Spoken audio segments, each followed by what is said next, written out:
Good evening. Good evening.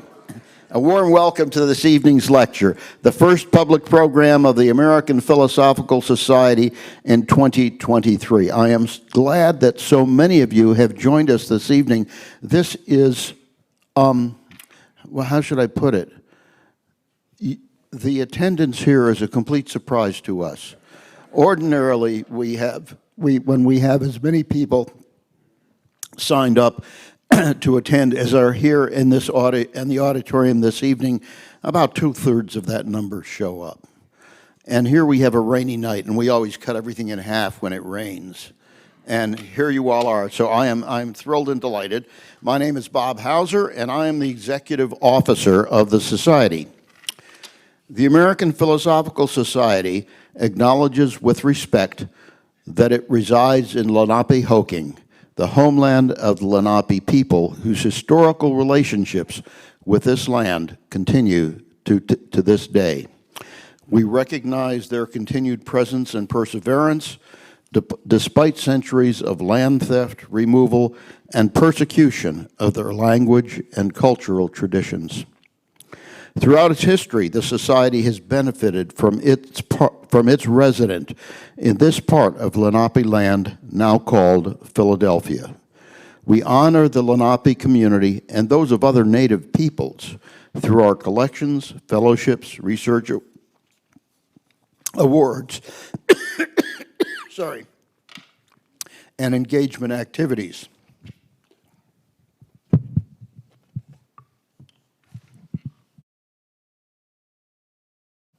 For those of you who are joining us for the first time, and especially those from Philadelphia's large Welsh community, the American Philosophical Society was founded in 1743 by Benjamin Franklin with the mission of promoting useful knowledge. Most of our nation's founders were members, and the APS had Thomas Jefferson as its president for 17 years, during most of which time he was either vice president or president of the United States. In the 21st century, we sustained Franklin's mission of promoting useful knowledge in three principal ways. We honor and engage leading scholars, scientists, and professionals through elected membership and opportunities for interdisciplinary intellectual fellowship. We support research and discovery through grants and fellowships, lectures, publications, prizes, exhibitions, and public education. We serve scholars through a research library of manuscripts and other collections internationally recognized for their enduring historic value. The American Philosophical Society has a long history of international exchange. One of the first acts of Benjamin Franklin as president of the Society was to establish exchanges of publications with other national scientific academies. For example, the library's boardroom across the street holds original copies of publications that were sent to Franklin from the French Society and the Royal Society of England. Even in its early years, the APS elected international members, including the subject of this evening's lecture. Richard Price was elected to membership in the Society in 1785. Today, the APS has close to 150 international members in addition to its roughly 830 resident members. So, this evening's happy event is the first part of an exchange with the Learned Society of Wales, the first such inter-academy exchange in many years, in which we at the American Philosophical Society are joining in celebrating the tricentenary of Richard Price. Welsh clergyman, philosopher, and mathematician, Price was one of the first international members of the Society, an active supporter of the American Revolution, and a close friend of APS founder Benjamin Franklin. I now want to introduce Patrick Sparrow, librarian of the APS, who will introduce our main speaker tonight, Iwan Morus, and who will also complete the exchange between our two learned academies by traveling to Wales in February to deliver his own lecture on Richard Price. Thank you.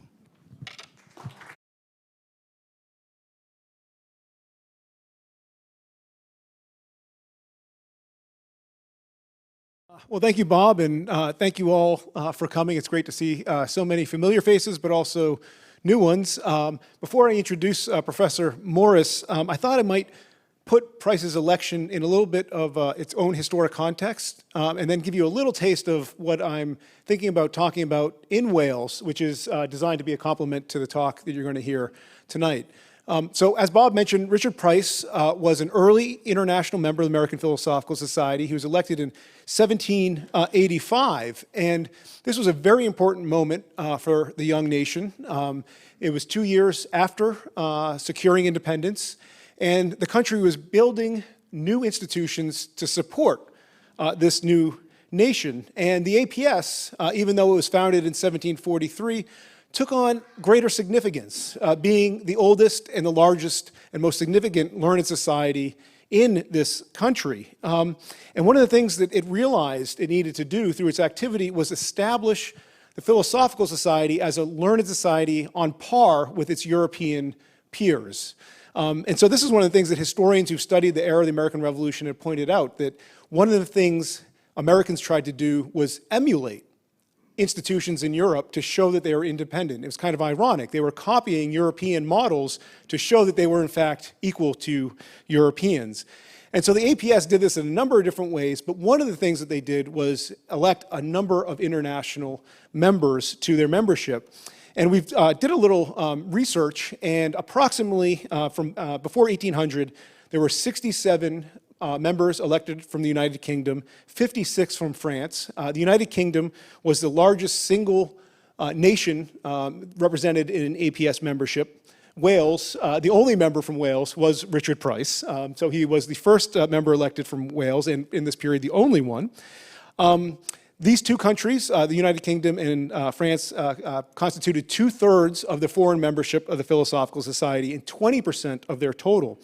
And the year that Price was elected, 1785, there were 28 members elected, 14 of whom came from Europe. So you can really see in that year how this institution was trying to build bridges to Europe to establish themselves on the radar screen of Europeans. And in Price's year, he was also elected alongside Joseph Priestley, who will be a big subject of tonight's talk. Tonight, we're going to hear Professor Morus talk about this great intellectual triumvirate of Joseph Priestley, the discoverer of oxygen and radical political thinker, Benjamin Franklin, and Richard Price. And Professor Morus is going to talk about the connections between their science and radical politics. And this very much reflects Professor Morris's own training as a historian of science. My own talk in Wales is going to reflect my own interest as a political historian, and I'm going to be looking at a different triumvirate, and that triumvirate is Benjamin Franklin, Thomas Jefferson, and Richard Price. And what I've realized reading through Price's correspondence and studying his life is that in many ways this triumvirate reflects his political evolution. Benjamin Franklin, as Bob had mentioned, was a close and early correspondent of Price. They agreed about the problems that the British Empire faced in the 1760s. They were among the closest friends that Franklin had was Price. And they agreed with the problems of the British Empire, and ultimately they agreed with the solution to these problems, which was American independence. However, after Franklin died, Thomas Jefferson became Price's closest correspondent on political matters. They both agreed on that the French Revolution was a continuation of the American Revolution. This is one of the great debates. Was the French Revolution a continuation of the American Revolution or a deviation from it? And many of those who had supported the American Revolution thought the French Revolution was an aberration, was not a continuation of the American Revolution. People like Edmund Burke. However, Price and Jefferson saw a direct connection, and much of their correspondence focused on the French Revolution. So in many ways, I argue that Price serves as this great connection between Franklin and Jefferson. In so many ways, Franklin and Jefferson were ships passing in the night. Franklin was in London for most of the coming of the American Revolution, briefly here in Philadelphia, where he sat with Jefferson for the Declaration of Independence. Then he went to France, and as he returns to France, Jefferson's going to France to serve as minister. So they were together very infrequently, but yet I think they were connected on their political philosophy. And Price, being this connection between the two, provides a window into that. So that's going to be my talk. But tonight we're going to hear about Franklin in an earlier age and his connections with Benjamin Franklin and Joseph Priestley. And Professor Morus has flown here from Wales to join us. We are so honored to welcome him. Professor Morus was born in Aberystwyth, Wales. He graduated from Cambridge, receiving a bachelor's, master's in philosophy, and a PhD in the history of science and philosophy of science. He was a research fellow at Cambridge for 5 years before having professorships at University of California, San Diego, and at Queen's University in Belfast, before settling at the University of Aberystwyth in 2005. He's been the editor of the History of Science for many years until 2014, and I printed out all of his publications, but just his books, which take up 5 double-sided pages. So I'm not going to read you all of his publications, but he is focused in particular on the history of electricity in this era, which makes him so well suited for this conversation tonight. Here are some of the books, though. Nikola Tesla and the Electrical Future. William Robert Grove, Victorian Gentleman of Science. Most recently, Shocking Bodies, Life, Death, and Electricity in Victorian England. And most recently, How the Victorians Took Us to the Moon, the story of the 19th century innovators who forged our future. So thank you for making this trip, Professor Morus, and it is now your turn to speak. I think I've got the...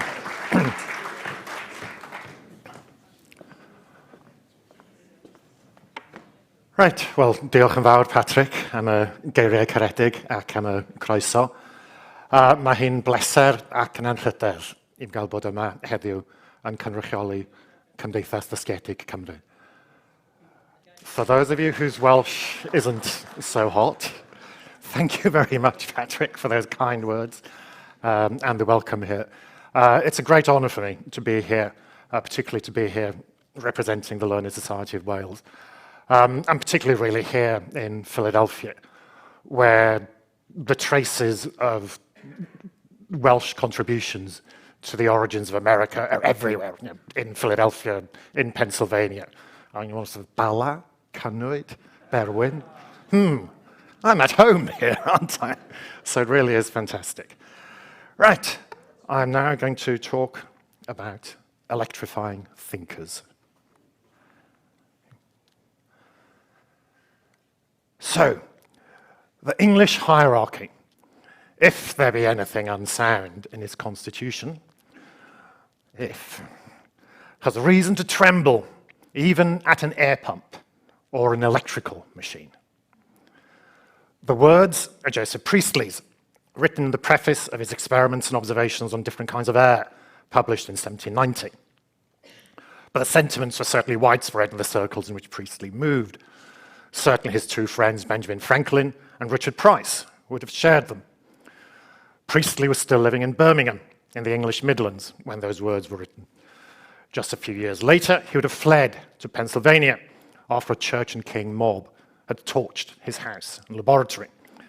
It is a graphic example of just how dangerous these kinds of ideas might be. People like Priestley, or Price and Franklin, knew that they were playing with fire. They were the targets of attacks from those who blamed their philosophies for the revolutionary fervor that swept Europe and the Americas in the final decades of the 18th century. Edmund Burke, whose grudging sympathy for the American Revolution had turned to virulent opposition to the French one, thought the philosophers were to blame. The revolution's leaders were like geometricians or chemists who are experimenting with the social order and who consider men in their experiments no more than they do mice in an air pump or in a recipient of mephitic gas. An obvious swipe there at Priestley's experiments on different kinds of air. In this lecture, then, I want to start by looking more closely at these three men, their friendship, and what it can tell us about the cultural place of science during the final revolutionary decades of the 18th century. What brought these three men together? Price, the dissenting minister from South Wales, had first met Priestley in 1767. Born in Llangaenor in 1723 to a dissenting family, Price was by then a minister in London, in the suburb of Hackney, and already a close friend of Franklin's. Indeed, Franklin was one of the men who put Price's name forward as a Fellow of the Royal Society in 1765. Price, in turn, would join Franklin as one of Priestley's supporters for the fellowship. Priestley, another dissenting minister, born in Yorkshire in 1733, was by then a tutor at Warrington Academy and making a name for himself as a writer on philosophical and theological issues. He was also compiling his History and Present State of Electricity, eventually published in 1677. Priestley's electrical studies had been encouraged by Franklin, who was then living in London. He was there as an agent of the Pennsylvania Assembly, representing the colony's interests at the center of imperial power. He was actively involved both in scientific and radical circles. Now, as we shall see, their mutual fascination with electricity played an important role in the three men's friendship. Electricity was still a new science in the middle of the 18th century. The mysterious powers produced by rubbing a variety of substances, such as amber or glass, electrics, as they were called, till they were capable of attracting or repelling light objects. Think about party games, which you presumably played as children, rubbing balloons on your clothes, and then they're attracting stuff. That's what they were doing at the beginning of the 18th century. To Sir Isaac Newton's followers, electricity, like other forces, was an expression of the active power of God in nature. The search was on for ever better ways of generating the electric fluid, as instrument makers competed to develop more powerful machines. And this was very much a culture of spectacle. One reason for that was that making electricity visible was, according to many of Newton's followers, tantamount to making the powers of God visible to their audience as well. Some of them even described themselves as priests of nature. But it was about usefulness too. When Benjamin Franklin killed and cooked a turkey with electricity, for example, he was indulging in a little of both. Now, Priestley's history was an attempt to make sense of the rapid developments that had taken place over the past decades, and both Franklin and Price were involved in his production. Now, one striking and I think revealing thing that the three men had in common was that they had all come from the peripheries. Now, Philadelphia is certainly very far from peripheral now, but in the middle of the 18th century, even as one of the largest cities in the colonies, it remained largely on the peripheries of empire. Even Joseph Priestley, born in Yorkshire, spent the rest of his career, the bulk of his career, moving between different academies and congregations in the north of England, far from the centres of imperial power. As a dissenter and Unitarian, he was even further removed from the political and religious mainstream. The little village of Llangaenor in Glamorganshire, where Price was born, was similarly remote, linguistically, geographically, and culturally from the centres of power. Even after his move to London, Price's religion and background placed him at the peripheries of society. He was a perpetual outsider at the edges of elite intellectual and political culture. Their peripherality is interesting because it goes against the grain of how and where we think things happen. As a rule, we think that centres rather than peripheries of states and empires are interesting. These three men's examples suggest that peripheries can be places where new ideas can ferment as well. So, let's start with a closer look at our actors and their interrelationships and what brought them together.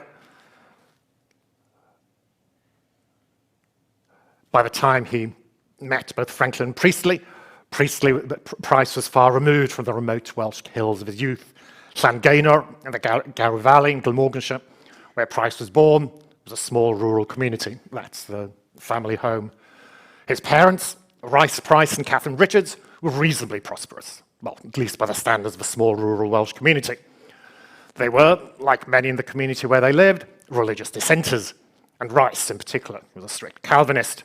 Price spent most of his childhood being shunted from school to school, as his father attempted to make sure that his son was properly educated in the appropriate doctrine. At the beginning, his education at school in Bridgend, the nearest substantial town. After that, he was sent to Neath, then to a school in Carmarthenshire, before being brought closer back to home to study the Reverend Vavasour Griffith's Academy in Talgarth, Brecknockshire. As a result, Price grew up well-versed in dissenting theology and with scientific interests too. His father had intended that Price should enter a trade, but it seems clear that by the time he ended his education, Price himself had different ideas. He wanted to be a thinker. So, shortly after Rice Price died in 1739, followed by his wife a year later, their son abandoned the Welsh valleys and set out for London. This was not entirely a leap in the dark. His uncle lived there already, and in due course would find him a position with a wealthy dissenting family. He enrolled at the 10th Raleigh Academy, determined to make a career as a dissenting minister. There he had plenty of opportunities to further his explorations in science and mathematics as well. So by 1750 or so, he was an established figure in London dissenting circles and starting to make a name for himself as a philosopher. And it was this writing that would bring him into contact with both Franklin and Priestley. His review of the principal questions of morals, published in 1758, and his Britain's Happiness and the Proper Improvement of It, published a year later, started the process of making him an important, if controversial, philosopher. He was making a name for himself as a mathematician as well, with contributions to the Royal Society's philosophical transactions. He was forging connections with scientific and philosophical men. And in 1778, he became minister to the Newington Green Meeting House, and that's where he would spend the rest of his career. In some respects, economic and religious at least, Priestley and Price came from similar backgrounds, albeit from different cultures and languages. Born in 1733 in Birstall, in the West Riding of Yorkshire, Priestley was largely brought up by relatives following his mother's death. He was taught, again, at a variety of local schools and intended by his family to join the ministry. They, like Price's father, were strict Calvinists, but like Price in Wales, Priestley, as he grew up, found himself increasingly at odds, in particular with the Calvinist doctrine of predestination. He was tutored by the Reverend George Haggerston, introduced him to mathematics and natural philosophy, as well as to broader theological ideas, sort of feeding his dissatisfaction with Calvinism. Following his matriculation at Daventry Academy in 1752, he was appointed a minister to the dissenting congregation of Needham Market in Suffolk, before returning north to Nantwich in Cheshire, where he established a school side by side with his ministry. By 1761, he had been appointed a tutor at the prestigious Warrington Academy. I mean, you can see the kind of similar ways of kind of moving around, trying to find a place for themselves in dissenting circles in both instances. And his position at Warrington, the Athens of the North, as some called it, gave Priestley the stability and security he needed to develop his interest in theology, philosophy, and experiment. It was whilst he was at Warrington, for example, that he first came into contact with Benjamin Franklin. And it was also whilst at Warrington that Priestley started work on the monumental history and present state of electricity, that would play such an important role in cementing his reputation as a philosopher and help develop his relationship with both Franklin and Price. Whilst he was carrying out experiments in electricity during the 1760s, he was also publishing across a broad field of philosophy, politics, and theology. In 1765, he published his essay on a course of liberal education for civil and active life. In 1768, he published his essay on the first principles of government, defending the political rights of dissenters. In 1722, by which time he had left Warrington to become minister of Mill Hill Chapel in Leeds, he published the first volume of his Institutes of Natural and Revealed Religion, arguing, amongst other things, for a return to pure and primitive Christianity. So, like Price, he was making a name for himself as an influential and controversial polemicist across a range of issues. He was making friends and making enemies in the process. Even before his History of Electricity was published to wide acclaim in 1767, he'd been elected a Fellow of the Royal Society on the basis of his growing reputation in scientific circles. So now we get to the third one. I'm forgetting pictures here. That's the Warrington Academy. And that's Franklin's birthplace. So, born in Boston in 1706, Benjamin Franklin's background and upbringing was in many respects both similar and dissimilar to the other two members of our triumvirate. His father had arrived in Massachusetts from Northamptonshire in 1683. Like Price and Priestley, he largely forged an early career for himself, running away from Boston to Philadelphia. In his late teens, paper in wrong order there, he'd been apprenticed to his brother as a printer since the age of 12, but abandoned his apprenticeship for Philadelphia, finding work for in a number of print shops in the city. He even spent time as a printer in London before returning to Philadelphia. So again, by the 1730s, He was starting to make a name for himself, both as a printer as a publisher, publishing Per Richard's Almanac from 1733, for example, and making a name for himself in Pennsylvania's public culture.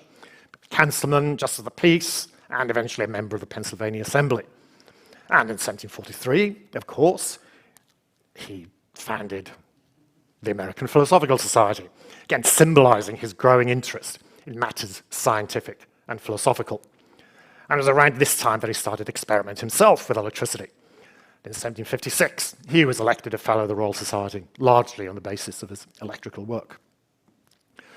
Now, for much of the decades leading up to the Declaration of Independence, Franklin was in London, or elsewhere in Europe, fighting the cause of the American colonists. In London, that meant that he was moving the same kinds of radical, political, and religious, as well as scientific, circles as somebody like Richard Price, for example. He was a member of the Club of Honest Whigs, of which Price was also a member. He'd been sent to London, excuse me, in 1757, in the first instance, by the Pennsylvania Assembly, to argue the colonists' cause against the heirs of Pennsylvania's founder, William Penn. Gradually, over the following years, it became recognized as one of the leading advocates of colonial interests in London, as other states appointed him their agent there as well. Again, it was in 1771, whilst again in London, representing American interests, that he first met Priestley in person. They'd long been corresponding with each other on science, on politics, and religion. Following the outbreak of war and the signing of the Declaration of Independence, he was the colony's ambassador to France. And there, and this is fascinating, thanks to his scientific reputation, he was appointed onto the Royal Commission, appointed to investigate the claims of Franz Anton Mesmer regarding animal magnetism. You know, for those of you who don't know what animal magnetism is, ooh, look into my eyes, that stuff. Now, we can look at the relationship between these three men in all sorts of different ways. But tonight, I want to put electricity, real and metaphorical, at its heart. After all, in many ways, it was. Really, it was. Electricity, as I've said already, in the middle of the 18th century was still a novelty. Mysterious, intangible, and corporeal at the same time. The great philosopher, Isaac Newton, had even speculated that electricity, or something like it, was the key to life itself. I quote, "Is not animal motion performed by the vibrations of this medium, excited in the brain by the power of the will, and propagated from thence to the solid, pellucid, and uniform capillamenta of the nerves into the muscles, for contracting and dilating them." Now, when Newton asks a question like this, it was usually around that way of saying what he really thought. And for many of his readers throughout the 18th century, what Newton thought had all the certainty of gospel truth. If the man who had made sense of gravity thought something, then that's the way things were. The medium that Newton was talking about there was generally called the ether, the subtle fluid that filled all space. And by the middle of the century, some natural philosophers at least speculated that electricity itself might be this universal medium. Newton hinted strongly that he thought that as well. So there's a link to be made, for example, licensed by no less an authority than Newton himself, between electricity and the operations of life. So from that kind of perspective, it looked as if electricity might indeed turn out to be a promising tool for addressing the abiding Enlightenment preoccupation with the way minds, nerves, and bodies worked, and how society was related to that. How thoughts got translated into actions, what bodily mechanism could tell us about the state of society. So electricity at the beginning of the 18th century is typically produced rubbing things. If you rub amber or glass with a piece of cloth, leather, something like that, then they become capable of attracting and repelling light objects, things like feathers or scraps of paper. By the beginning of the 18th century, some of Newton's philosophical followers, people like Francis Hawksby and Jean-Théophile Desaguliers, had developed electrical machines that could produce this mysterious power in larger quantities.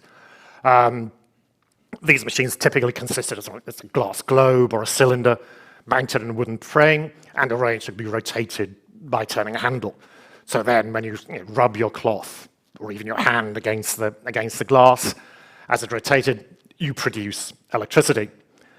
In 1729, the English natural philosopher Stephen Gray made the startling discovery that it was possible to make electricity's presence felt some distance away from the original source. He identified a class of substance, such as metals, what eventually became to be called conductors, through which electricity could be communicated away from its source.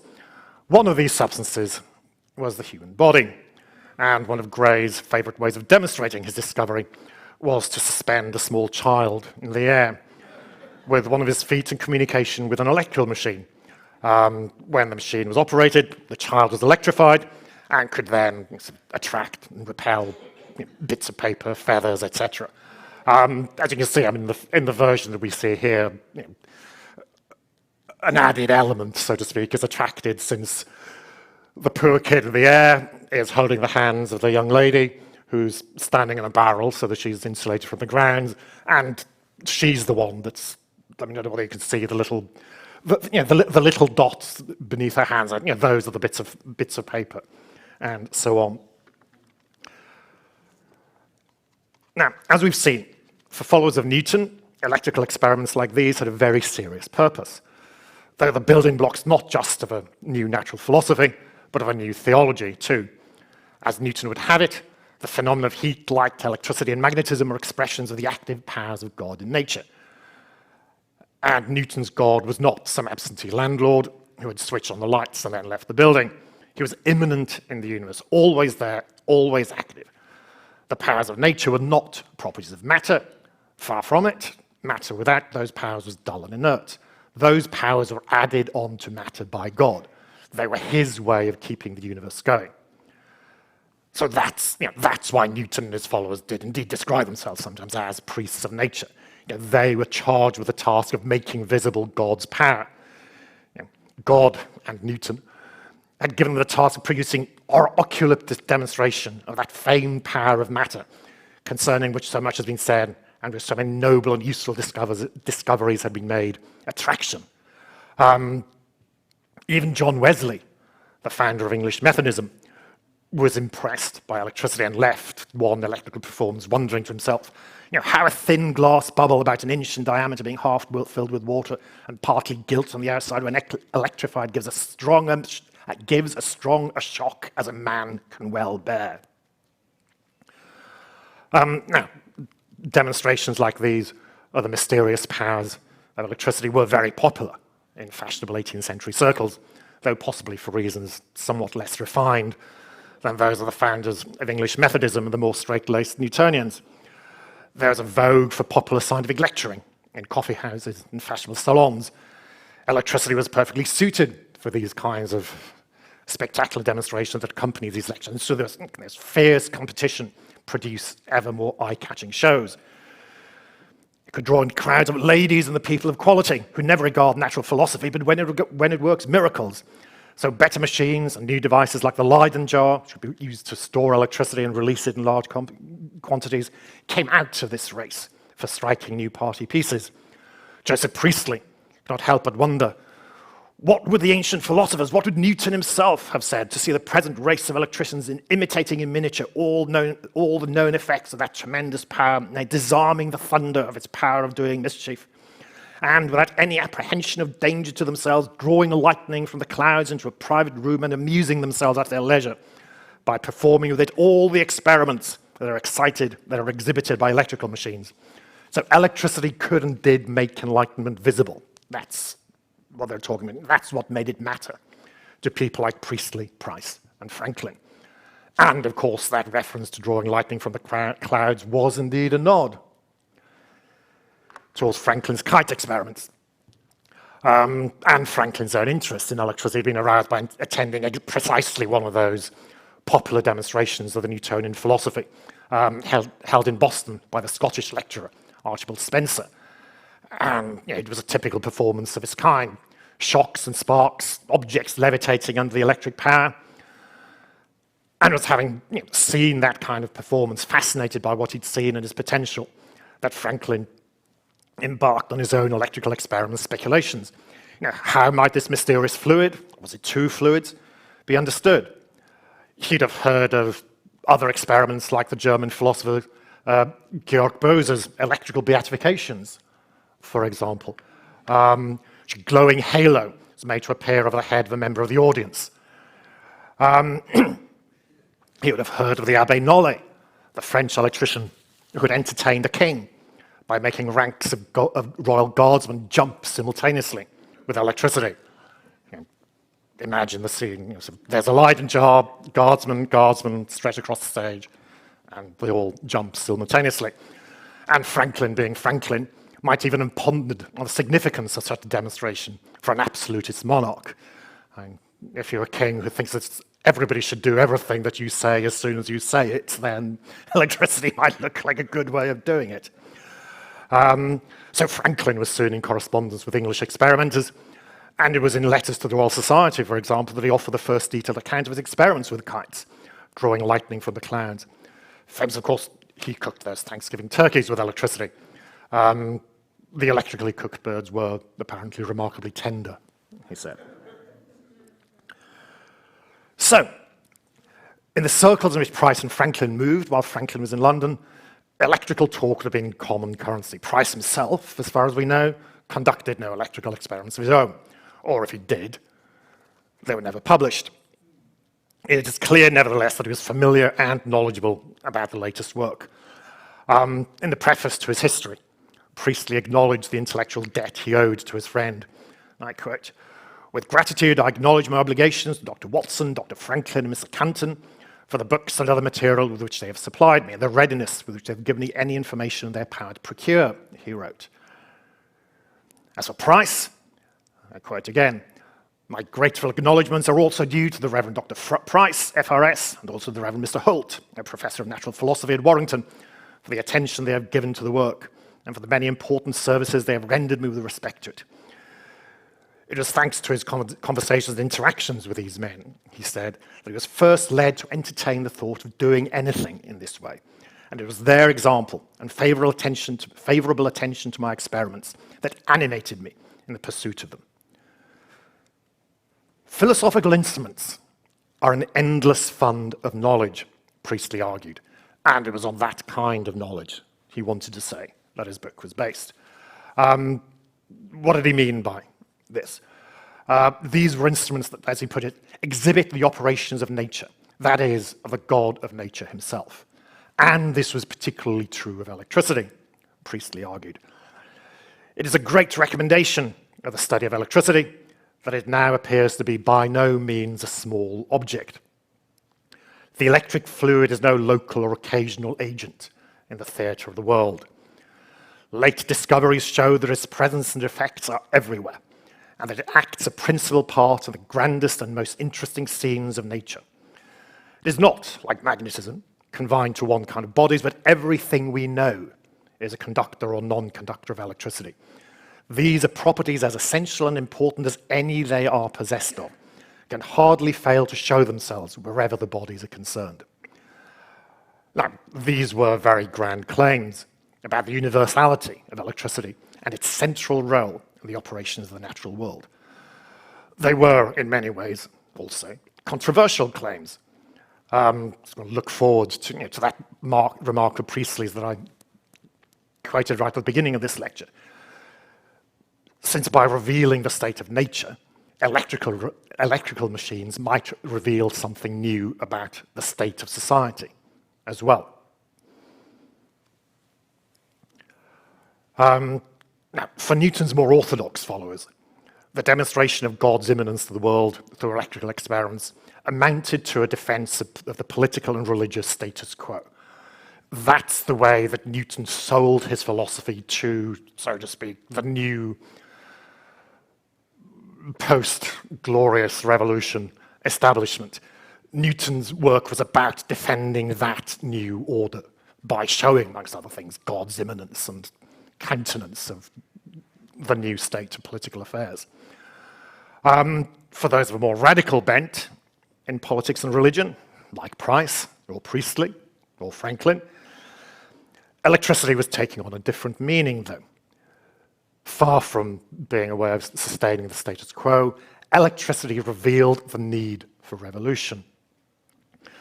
As Priestley would later put it, I quote, "The rapid process of knowledge, which, like the progress of a wave of the sea, of sound, or of light from the sun, extend itself not in this way or that only, but in all directions, will, I doubt not, be the means under God of extirpating all error and prejudice, and of putting an end to all undue and usurped authority in the business of religion as well as of science.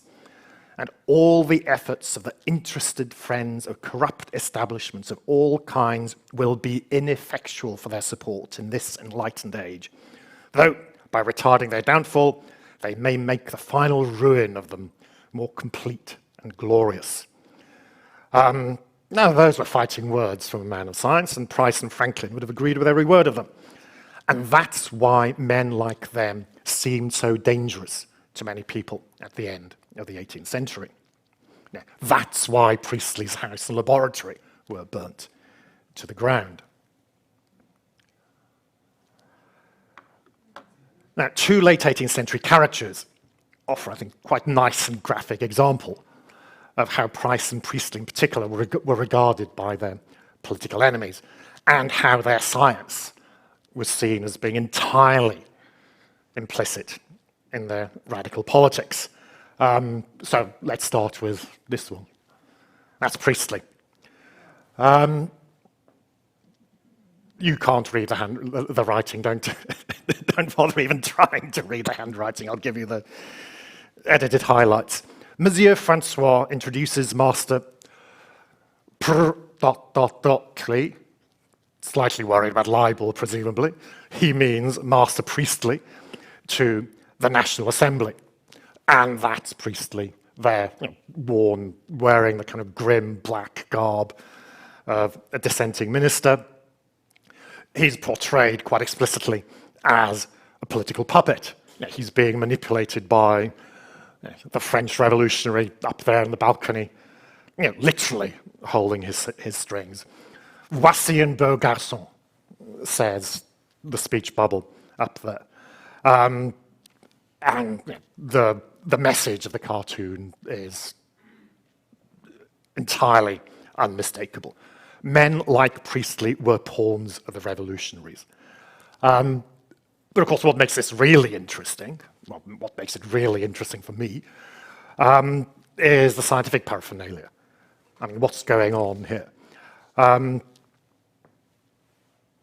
got this so I can run over it. Priestley is holding in his right hand the prime conductor of an electrical machine. That's a long tube of copper. That's what conducts the electricity away from the glass globe, so you can do interesting things with it wherever you like. The prime conductor is pointed towards the revolutionary mob there. You can tell that they're a mob because they're made to look like animals, which is kind of standard. That's how you read cartoons of the 18th century. The prime conductor is connected by a chain to a Leyden jar down there, which is labelled phlogiston from Hackney College. Hackney College being another dissenting academy where Priestley had briefly taught, after he'd been forced to flee Birmingham after the Church and King riots. So again, the implication here isn't just that Priestley is an agent of the revolution. Electricity is an agent of the revolution. And here we have the Reverend Richard Price. Slightly less complex, but equally forthright message going on here. Tale of a tub, every man has his price, with its own implications of why the Reverend Price is doing what he's doing. And what he's doing is standing on political gunpowder. And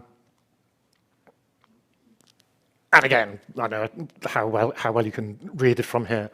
The tub is on a book, and on the side of the book there is written calculations. So again, the basic message is the same as for the Priestley cartoon. Price, like Priestley, is intent on deploying his science as a revolutionary tool.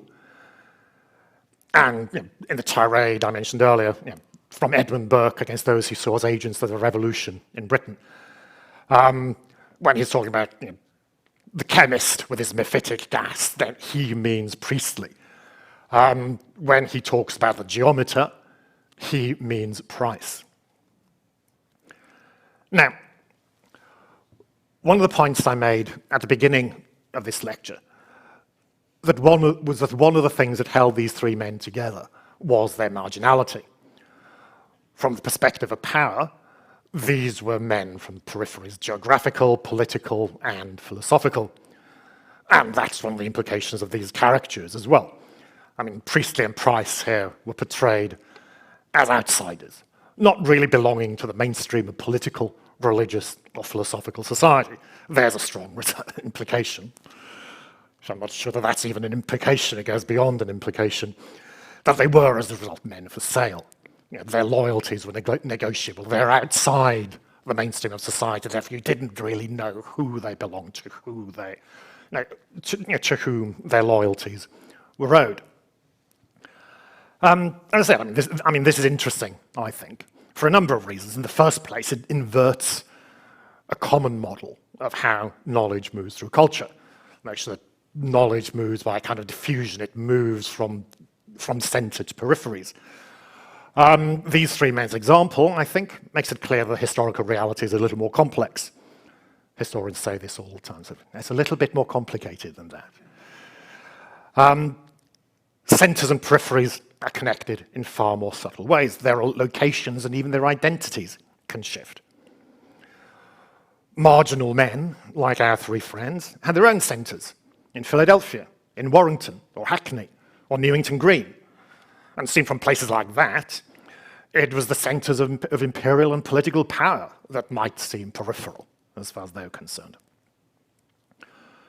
Left outside the mainstream of political, religious, and intellectual culture, that we shouldn't forget that these are all three fellows of the Royal Society, and on top of that, both Franklin and Priestley had been awarded its Copley Medal.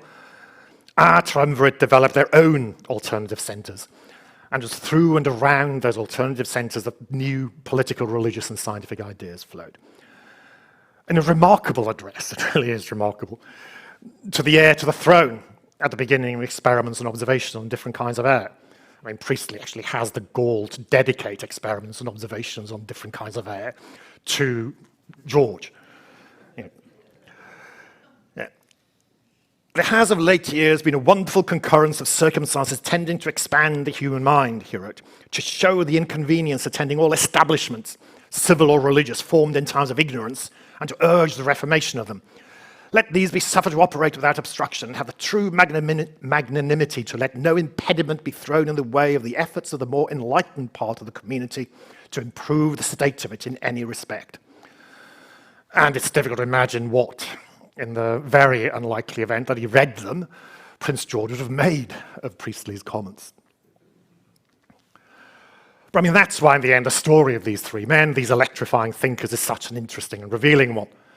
It gets to the heart of where science, religion, and politics intersected during the second half of the 18th century. Their example reminds us of just how important a role science played in the intellectual, political, and religious ferment that led first to the American, then to the French revolutions. Electricity was at the center of things. It moved from being a way of demonstrating how God's power sustained the natural, and therefore the political and religious order of things at the beginning of the century, to being an expression of revolutionary spirit at its end. All three men thought that electricity promised ways of improving the material quality of human lives. That's why they and others throughout the century were so fascinated by the possibilities of electrical healing, for example. They also thought that electricity was a key agent underlying the operations of the natural world. They had Newton's authority for that. And even though they had a very different view of the implications of their science from Newton's, they certainly regarded themselves as working in a Newtonian tradition of natural philosophy. Newton then was a bit like Darwin now, that everybody says they're Newtonian, even if they completely disagree with each other about what Newton said, in much the same way that in contemporary evolutionary biology, everybody's a Darwinian, though their interpretation of what the man said might vary. There was another place for electricity in their philosophy as well. Electricity exemplifies history at its best. I quote, The history of philosophy enjoys in some measure the advantages both of civil and natural history, whereby it is relieved from what is most tedious and disgusting in both. Philosophy exhibits the power of nature, discovered and directed by human art, as Priestley argued in his own history. So, it is here that we see the human understanding to its greatest advantage, grasping at the noblest objects and increasing its own powers by acquiring to itself the powers of nature and directing them to the accomplishment of its own views, whereby the security and happiness of mankind are daily improved. The history of electricity, therefore, offered an exemplar of enlightenment in action. It showed humans how to become better humans. Great conquerors, he said, we read, have been both animated and also in great measure formed by reading the exploits of former conquerors. Why may not the same effect be expected from the history of philosophy to philosophers? So Priestley, Price, and Franklin, in the end, saw themselves engaged in a program of civilizing their societies, working in from the peripheries towards the center. And as far as they were concerned, electricity was a key element in that civilizing process. Thank you.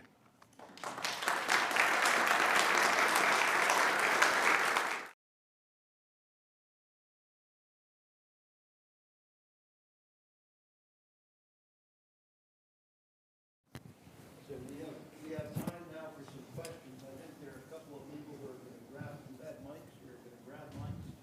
So you're free. Yes.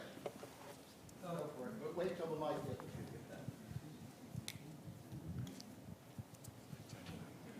Fine, thanks. How are you? Why Warrington? How did the Warrington Academy get its status?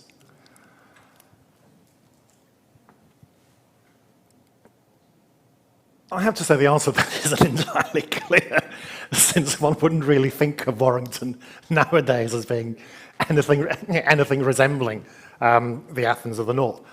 I mean, the answer would be to do with the prevalence of dissent in those kinds of northern English areas, as in pretty much all of Wales by this period, and industry. I mean, there's actually quite a lot of money rolling around in these kinds of areas by the middle of the 18th century, which again helps explain the kind of the way that people like Priestley worked in those circles. Dissenters were often industrialists. Dissenters were often men by the middle of the 18th century of considerable and increasing wealth. But as a result of their dissent, they couldn't be part of mainstream political culture in the ways that Anglicans of similar wealth might expect to be. So they're pouring their money and their resources into alternative academies of various kinds. So places like the Warrington Academy are relatively wealthy establishments. Far later, that's why the London University, what became UCL, etc., was established. Members of dissenting cultures who are economically very, very powerful, trying to make alternative centers of power for themselves. You Yes. mentioned healing. What specific medical applications were attempted with electricity?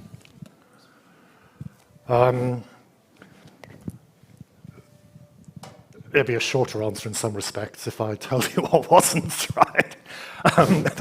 They tried lots of things. Electricity was in particular thought to be useful for, broadly speaking, nervous disorders. It's a relatively common view that, I mean, electricity literally is the stuff that flows. There is a nervous fluid that flows through us and which governs our action. Electricity might be that nervous fluid. So obviously, if electricity is a nervous fluid, you've got a paralyzed arm, say that, then it's going to work. If I could make a comment, as a retired neurologist, they're 2 centuries ahead of their time since the nervous system depends upon electrical activity to function. However, I do have a question. How did Priestley end up in Northampton, Pennsylvania? Why Northampton in particular? I don't know. I remember years and years and years and years ago, I was a postdoc in DC for a year. And who was it? There's a big history of science conference in Toronto, and a bunch of friends and I just, we would drive. Well, when I say we drove, they drove. I sat there since I had no intention of driving on American roads. And on the way back, I thought, oh, we're not that far from Priestley's house, so let's go there. Unfortunately, of course, by the time we got there, it was too late and it was shut, so we merely took photos of each other standing outside. Well, he had to leave England. I mean, it was clear after all his possessions had been burnt that his future left elsewhere. I think already, even before the Birmingham riots, many of his American friends had been suggesting that the former colonies were a better and safer and more productive place for him to be. So he came to Pennsylvania. Thank you very much.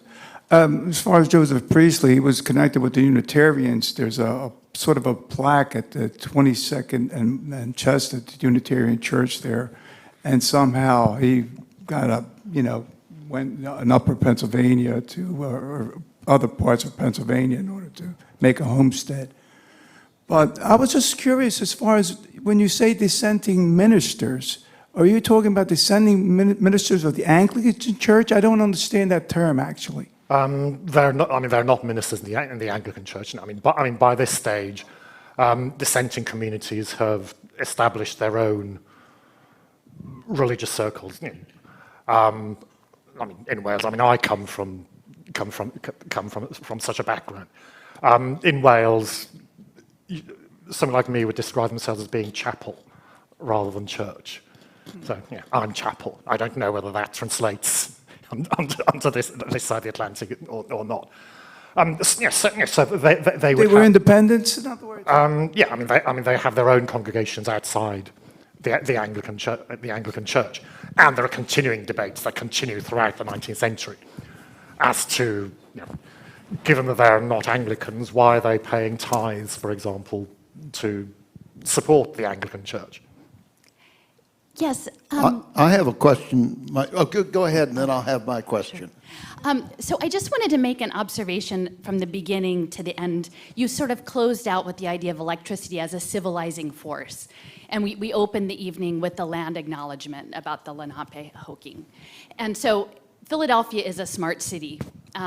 There's a lot of sensor networks, and we're sort of at this threshold moving into this fourth industrial revolution, which, AI and big data. And a lot of it is sort of invisible to us, but it's going to be affecting us in ways, when you talked about the soldiers all jumping at once. And I'm wondering if we've made, especially because Price being a mathematician, this idea of imposing an electrically modified logic layer on society. And some of the theology, right? Are we sort of substituting a natural God with a machine God? And I don't know, have we made the connections to pulling it forward? Not just for Philadelphia, but I know the UK has many smart cities. I address many of these questions in this very book, available, or at least I sincerely hope so, in all good bookstores. No, I think you're absolutely right. There are very interesting things going on now in terms of how new kinds of futures are being imagined and planned and put together. And I think that as that happens, we need to be very wary of who we give power over those futures to, what kind of people we think make those futures. It should be relatively obvious, the sorts of people that I'm talking about. I've banged on at great lengths about those sorts of issues elsewhere. Hi. So to continue off of the AI question, given the fact that he's I'm going to mess it up, dissenter or dissenting, how would he fit in now with the implications of Gödel, the implications of Popper, Turin, and I'm forgetting one. But in terms of how, like his incompleteness terms, do you think that if he was here today, he would be on the dissenting side of how people view AI and things of that nature? Or do you think he would be in the orthodoxy? I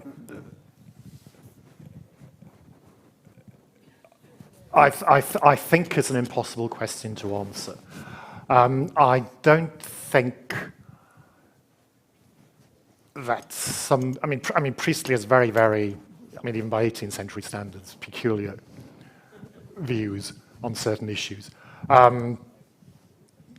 He believes in the materiality of spirit, for example. So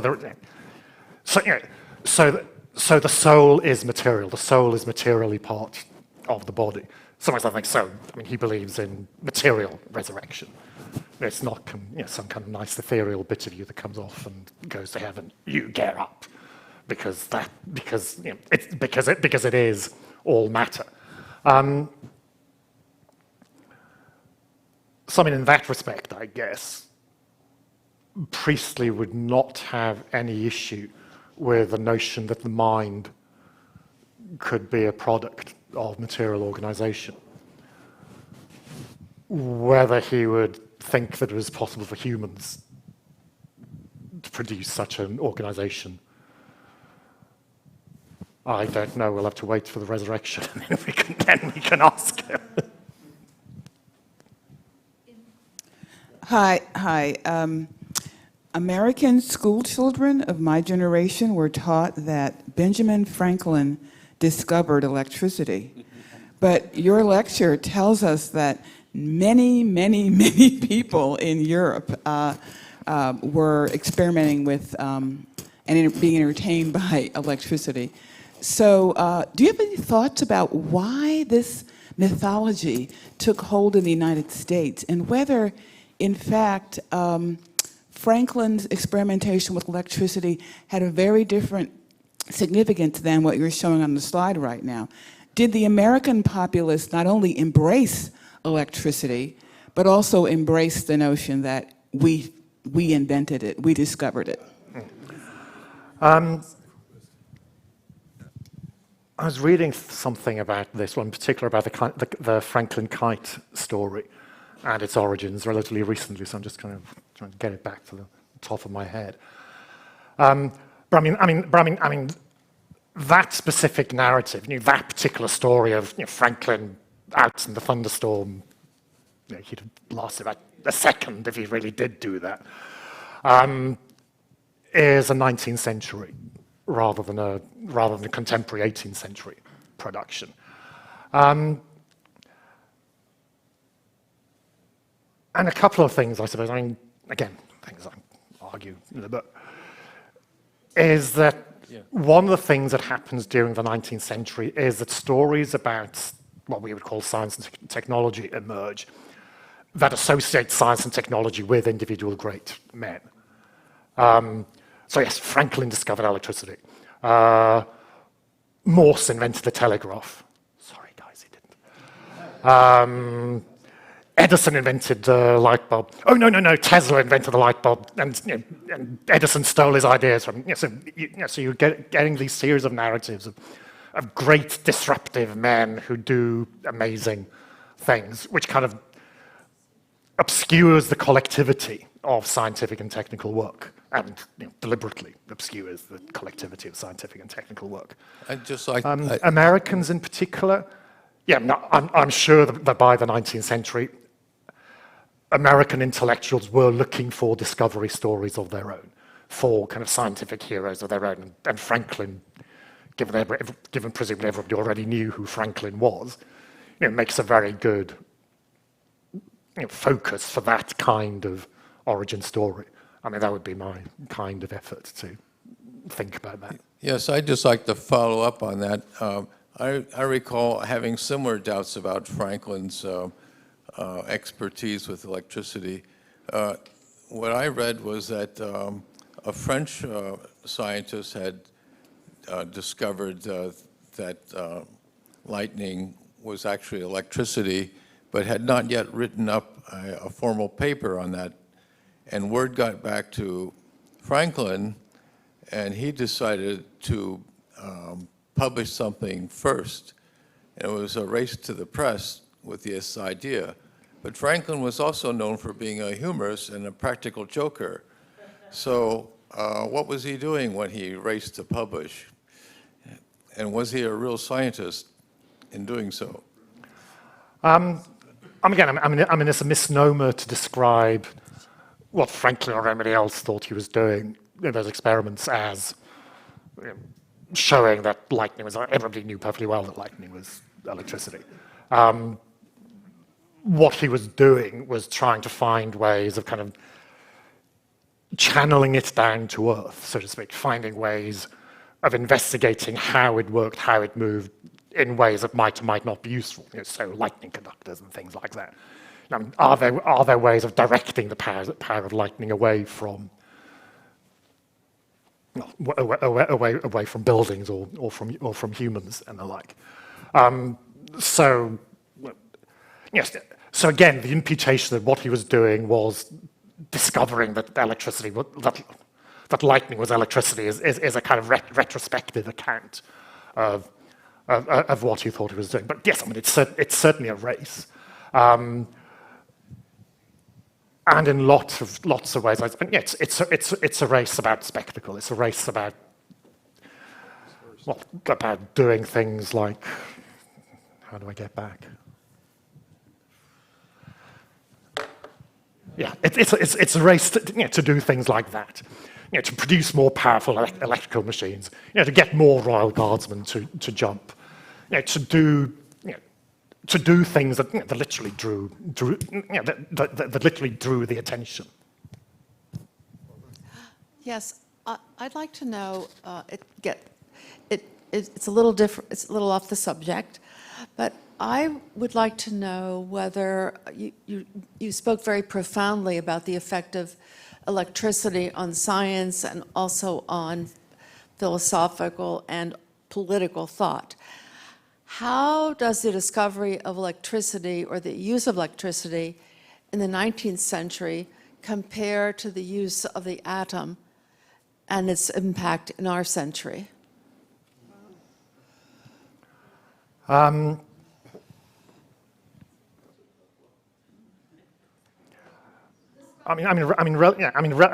Relatively early on in the 19th century, electricity starts being imagined as sort of, the stuff for the future. The future is going to literally run on electricity. There's a certain irony here because, of course, the reality of the 19th century is that everything ran on steam and carried on running on steam throughout the period. But in the Victorian, well, I'd say Victorian coming from that side, in the 19th century imagination, then the future is going to be electrical. The future is going to be electric power, electric light, electric locomotion, electric flying machines, electricity taking us to the moon. And yes, I mean, certainly I think at the beginning of the 20th century, atomic power starts being imagined in the same sort of way as the kind of, as the new kind of way things are going to be. And in both, I mean, sort of one of the things I find fascinating about this is the kind of interplay, if you like, between factuality and fictionality. In that, it's no surprise that what we call science fiction is invented during the 19th century as a way of telling stories about what's going to happen with electricity in the future. And it both draws on contemporary technology and kind of feeds into people's ideas about, well, kind of what do we want to, what do we want to do? I mean, and we still do things like this. In kind of important and in trivial ways. I mean, my first thought, for example, when Elon Musk fired a Tesla into space, and we had those images of the car floating there, I thought, hold on, I've seen something like this before. I thought, Star Trek. There's an episode of Star Trek Voyager where they're out there in the middle of nowhere and it's a pickup truck, I think, or something, or they're just kind of floating incongruously. So and I'm sure that Musk or his PR people had something like that in mind as well when they were, when they were planning that particular stunt. So I mean, I think there are interesting interactions between the way we imagine the way the future is going to be and how it's planned, if you like, I think. And yes, in the 19th century, electricity was what the future was going to be in all sorts of ways. So we're going to close this discussion momentarily, but I want to make a brief comment in my role as a recovering statistician, and then ask a question. And as a former statistician, I would note that one of the Reverend Price's great accomplishments was to write up something that an acquaintance of his, the Reverend Bayes, had developed, something called Bayes' theorem. And unlike electricity, I don't believe it caught on at the time. But within the last 25 or 30 years, Bayes' theorem, for which Price, I think, gets precious little credit for having actually produced it. We talked before about, who gets the credit for writing stuff up. Price didn't get it. But that is really the foundation of modern statistical theory and practice. And that was also an amazing contribution of Dr. Price. But I want to ask something else. I was really taken with those two cartoons. And then my recollection of Franklin in Europe was that he was a celebrated figure. So I would like to know, was he ever brutalized in the same way that Priestley and Price were? I haven't seen any Franklin caricatures, no. That's a real puzzle, because he must have been a controversial figure as well. That's not to say he wasn't. Anyway, so thank you all for these wonderful questions. Thanks again to Professor Morus for this fabulous and really, really stimulating talk.